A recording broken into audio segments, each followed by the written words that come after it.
ఓం నమః శివాయ. ఓం నమో నారాయణాయ. కర్మ నివారణ నరదృష్టి నివారణ కాళభైరవాయై నమో నమః. ఓం కాళకాళాయ విద్మహే కాళాతీతాయ ధీమహి తన్నో నరదృష్టి నివారణ కాళభైరవ ప్రచోదయాతు. హరి ఓం. మా ఛానల్కి స్వాగతం. చూస్తున్న వీక్షకులకు ప్రేక్షకులకు ప్రియ కాళభైరవ భగవద్బంధులకి స్వాగతం పలుకుతూ మమ్మల్ని ఎంతగానో ఆదరిస్తూ ఉండబడినటువంటి ప్రియ సోదర సోదరీమణులకు ఎవరిపైనను గ్రహణం దోషం లేకుండా, గ్రహణం యొక్క శూల ఎవరిపైన పడకుండా అందరికీ ఐశ్వర్యాన్ని ఆనందాన్ని ప్రసాదించాలని, అలాగనే తెలుగు సంవత్సరానికి వీడుకోలు పలుకుతూ కొత్త తెలుగు సంవత్సరానికి స్వాగతం పలుకుతున్నటువంటి కాల సమయంలో కనుక అందరికీ ఈ సంవత్సరంలో జరిగినటువంటి అద్భుతాలు ఐశ్వర్యాలు అలా జీవితకాలంలో నిత్యము ఐశ్వర్య ఆనందంగా గడపాలని, సకల అష్ట కష్టాలకు స్వస్తి పలుకుతూ నూతన అధ్యాయ జీవితంలో సువర్ణ అధ్యాయానికి స్వాగతం పలకాలని కోరుకుంటూ అందరికన్నా ముందుగా శ్రీ పరాభవనామ సంవత్సర పండగ శుభాకాంక్షలు. మనకు 1వ తారీఖు మార్చి నెల 2026 నుండి 15/3/2026 వరకు పుట్టినటువంటి వారందరికీ ముందస్తుగా జన్మదిన శుభాకాంక్షలు. గతంలో వివాహం చేసుకున్న వారికి వివాహ వార్షికోత్సవ శుభాకాంక్షలు. ద్వాదశ రాశుల్లో గ్రహ గమనాలు వీక్షింపచేద్దాం.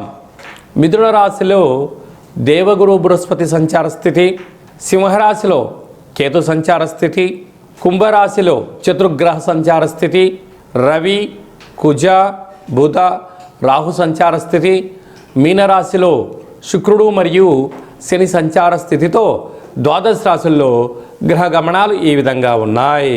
వృషభ రాశి వారికి గ్రహణ కాల సమయంలో చూడరాని పరిస్థితి ఉంది కనుక గ్రహణ దోషాన్ని తొలగించుకొని ఐశ్వర్యాన్ని పొందుతూ యోగాన్ని ఎలా పొందాలో ఈ వీడియోలో సవివరంగా సంపూర్ణంగా తెలుసుకుందాం. వృషభ రాశిలో ఏ నక్షత్రాలు వస్తాయనగా కృతికా నక్షత్రంలోని 2, 3, 4 పాదాలు, రోహిణీ నక్షత్రంలోని 4 పాదాలు, మృగశిర నక్షత్రంలోని 1, 2 పాదంలో కలిపితే వృషభ రాశి. రాశాధిపతి శుక్ర భగవానుడు. వీరికి ధనవాక్కు కుటుంబ స్థానంలో దేవగురు బృహస్పతి వక్రగమన సంచార స్థితిలో ఉన్నప్పుడు మాటను అదుపులో ఉంచుకోవడం, డబ్బులను దువారాగా ఖర్చు పెట్టకుండా సమృద్ధిగా ఉండినను స్వల్పమైనటువంటి ఖర్చులను తగ్గించుకుంటూ ఆలోచన విధానంగా మీరు పెట్టుబడులు పెట్టగలిగినట్లయితే మీకు ధనపరమైనటువంటి భవిష్యత్తులో ఇబ్బంది ఉండదని చెప్పి కూడా గమనించగలగాలి. అలాగనే అర్ధాష్టమ కేతు చిన్న చిన్న విషయాలకు ఆందోళన, మిమ్మల్ని ఏదో అనుకుంటున్నారు, మీ గురించి చర్చించుకుంటున్నారు అనేటువంటి ఒకసారి ఆలోచనలో పడుతూ ఉంటారు. మీరు సింహం లాంటి వారు, ఏనుగు లాంటి వారు. మీరు వీధి వెంట వెళ్తూ ఉంటే అనేక మంది మీ గురించి చర్చించుకుంటారు. తప్పేముందండి?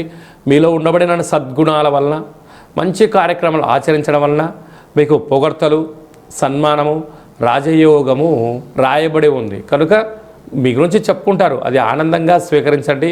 పాజిటివ్ ఉన్నా నెగిటివ్ ఉన్నా దాన్ని మౌనంగా స్వీకరించగలిగినట్లయితే మీరు ఉన్నతమైన జీవితానికి స్వాగతం పలకబోతారు. అదే కాకుండా వృషభ రాశి నుంచి 4వ స్థానంలో ఈ చంద్రగ్రహణ సంచార స్థితి ఉంది కనుక వృషభ రాశి జాతకులు మీరు దయచేసి గ్రహణము మీకు దోషము ఉంది కనుక దోషకాల సమయంలో నవగ్రహ మంత్రములను, రుద్రుడి యొక్క మంత్రములను, శ్రీమన్నారాయణుడి యొక్క మంత్రములను లేకుంటే గురుచరిత్ర పారాయణం చేయగలిగినట్లయితే ఉంటుంది.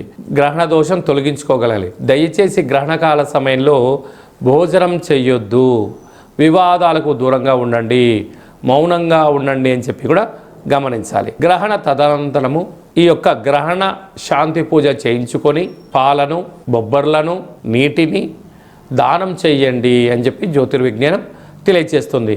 విశేషంగా మిథున రాశి వారికి ఏడాది తర్వాత రాజ్యస్థానంలో చతుర్గ్రహ సంచార స్థితి, ఆత్మకారకుడు రవి, రుణరోగ శత్రుకారకుడు కుజుడు, బుద్ధికారకుడు బుధుడు, వాస్తు నరదృష్టికారకుడు రాహు భగవాను ఉండడం వలన వృత్తులలో, ఉద్యోగాలలో వ్యాపారాలలో స్వల్పమైనటువంటి ఆటంకాలు పొంచి ఉన్నాయి కనుక ఇలాంటి కాల సమయంలో ఓపిక, పట్టుదల, సహనము, సత్ప్రవర్తన అవసరం అని చెప్పి గుర్తు పెట్టుకోగలగాలి.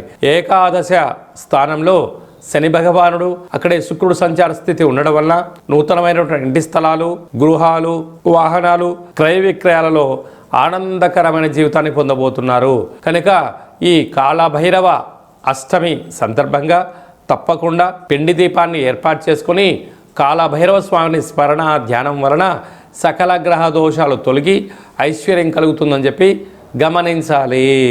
మార్చి నెలలో ప్రథమార్థంలో ముఖ్యమైన పండగల గురించి క్లుప్తంగా, సవివరంగా, సంపూర్ణంగా తెలుసుకుందాం. మనకు 3వ తారీఖు 3వ నెల 2026వ సంవత్సరంలో మనకు చంద్రగ్రహణం జరుగుతుంది.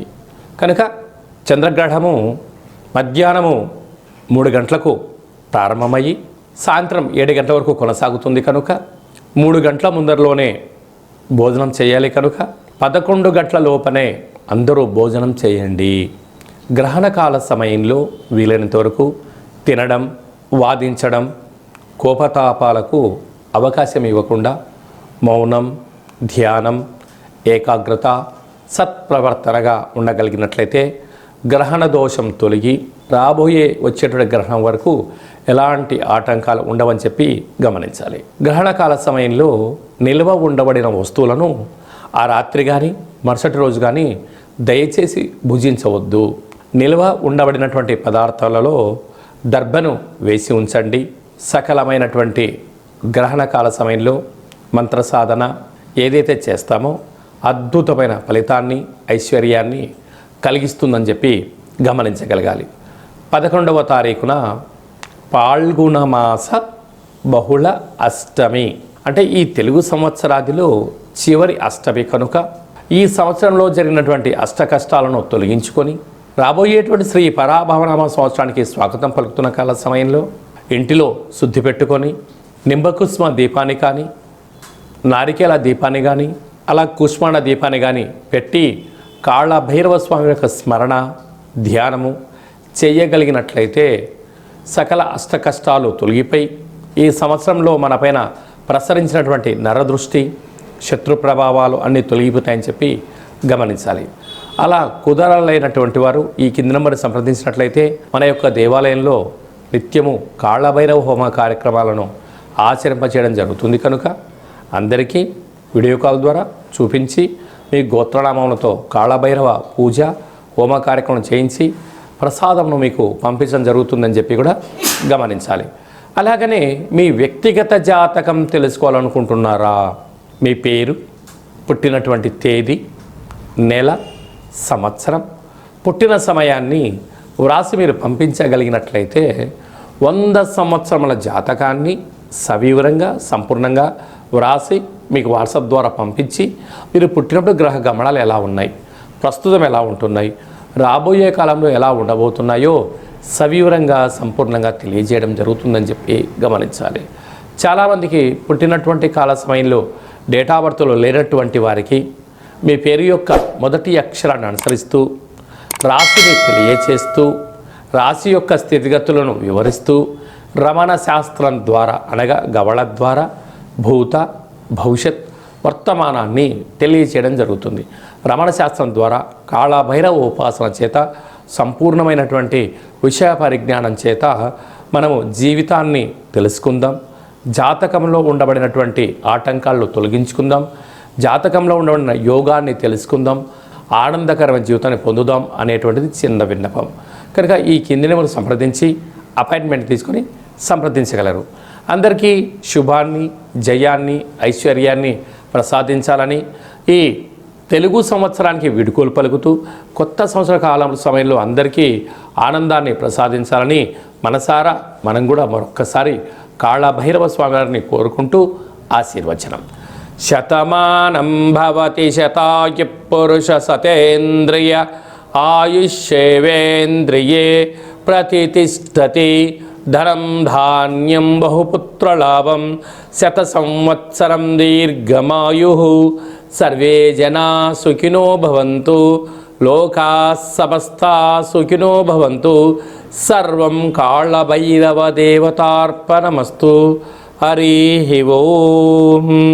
ఈ వీడియో మీకు నచ్చినట్టయితే మా ఛానల్ని సబ్స్క్రైబ్ చేసుకోండి, లైక్ చేయండి, షేర్ చేయండి.